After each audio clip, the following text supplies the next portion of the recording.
ইল্লাল্লাহর সময় একবার আঙ্গুল উঠাতে হবে, এ মর্মে দুনিয়াতে কোনো হাদিস নেই, জাল জয় ভুয়া হাদিসও নেই। এইভাবে হাতের আঙ্গুলগুলি জমা করে নিয়ে এই তৃতীয় আঙ্গুলের নখের উপরে বৃদ্ধা আঙ্গুলটা রেখে আঙ্গুলটা এইভাবে অবিরাম নড়তে হবে। বৈঠকে তাশাহুদ পড়ার সময় শাহাদাত আঙ্গুল কখন উঠাতে হবে? সর্বদা। আত্তাহিয়াত থেকে নিয়ে সালাম পর্যন্ত সর্বদা নড়বে। একবার উঠানোর প্রমাণে কোনো জাল ভুয়া হাদিস। পরবর্তী মাসালা, তাশাহুদে আঙ্গুল নাড়ানোর নিয়ম জানাবেন দয়া করে। আঙ্গুল নাড়ানোর উদ্দেশ্য না হোক, আঙ্গুল নাড়ানোর উদ্দেশ্য হচ্ছে কি?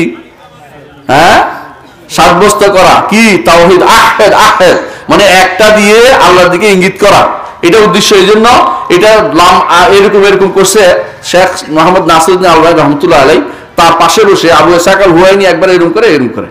তো উনি বলতেছে, তুমি এটা কোথায় পেয়েছো? আপনার বই থেকে পেয়েছি। আমি তো এটা বলিনি, তোমার উপর নিচে এভাবে নামাতে বলিনি। আমি বলছি একটু একটু নামবে, তো তুমি এরকম করতেছো কি জন্য? এটা শিখাইতে সরাসরি হাতে ধরে শিখাইছে, এইভাবে আমি তো বলিনি তোমাকে এটা করতে, তুমি ভুল বুঝছো। এটা তো অনেকে কি করে সারাক্ষণ শুধু উঠছে, এটার উদ্দেশ্য না। উদ্দেশ্য হচ্ছে যে এটার দিকে তাকাবে কেন? তাওহীদের আঙ্গুল দিচ্ছে, বলে আশহাদু আল্লা ইলাহা ইল্লাল্লাহ, যেমন আছে অন্যখানে দোয়ার দিকে আল্লাহর দিকে ইঙ্গিত করছে। দোয়ার সূরত হচ্ছে একটা এরকম আছে না, দোয়া একটা এরকম একটা এরকম, তিনভাবে দোয়া করা যায়। তো এই যখন কি যখন বৃষ্টি হয় না তখন উল্টো দিকে দোয়া করা যায়, আপনারা জানেন, এটা হাদিস দিয়ে প্রমাণিত। তো এই যে এটা হচ্ছে দোয়ার ইঙ্গিত। এই জন্য আশহাদু আল্লা ইলাহা বলি না আমরা যখন খুতবা দাঁড়াই, কেন? এটা হচ্ছে আল্লাহর দিকে তাসবিহ করার দিন। এই জন্য এটা দ্বারা উদ্দেশ্য যেন এটা না হয় সারাক্ষণ উপর নিচ করাটা। এই হাদিসটা দওয়াফ আছে একটা, কোনটা? ইউহাররিকুহা, হাদিসটা সনদটা দুর্বল, অনেকেই বলেছেন। লা ইউহাররিকুটা এই শুদ্ধ, এটা অর্থ এরকম করবে না। তবে স্বাভাবিকভাবে কেউ যদি এমনি রাখে, এটা নড়ে, এটা যার শক্তিশালী হাত আছে সে আলাদা কথা, এই একটু একটু নড়বে, এটা স্বাভাবিক একটু একটু নড়তো। এটা ছাড়া জোরে জোরে নাড়তেন, এটা নয়, এটা সুন্নত নয়। আশা করি বুঝতে পারছেন। এমডি শওকত হোসেন জানতেছেন, নামাজের তাশাহুদ পড়ার সময় তাশাহুদ আঙ্গুল একবার নাকি বারবার নাড়ানো সুন্নাত? তাশাহুদ পড়ার সময় আঙ্গুল উঠানো এবং নামানো, এটা হলো সুন্নাত। বারবার নাড়ানোকে অনেক ওলামা ইকরাম সুন্নাহ মনে করেন, আমরা সেটাকে সঠিক মনে করি না।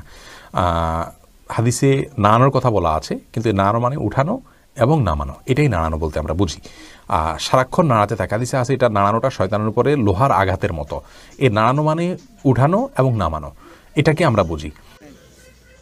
নামাজের তাশাহুদ পড়ার সময় শাহাদাত আঙ্গুল বারবার নাড়ানো যাবে কিনা?